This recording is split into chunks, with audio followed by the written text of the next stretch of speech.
তাড়াতাড়ি করে যাচ্ছিলাম ঈদের নামাজ পড়ানোর জন্য। যাই দেখি আমি ফার্স্ট কাতারে দাঁড়িয়ে আছি। অবশেষে ফার্স্ট কাতারে বসে পড়লাম নামাজ পড়ার জন্য। অদ্ভুত না?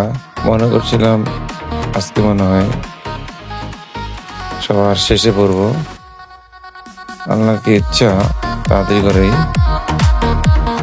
যাওয়ার পরেও আমি ফার্স্টে পড়লাম। প্রথমে বার জীবনের অসাধারণ।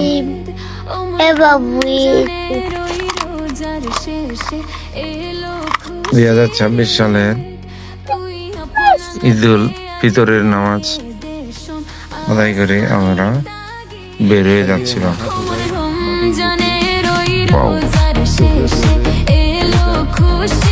পুরনো দুঃখ সুখ ঈদের নামাজ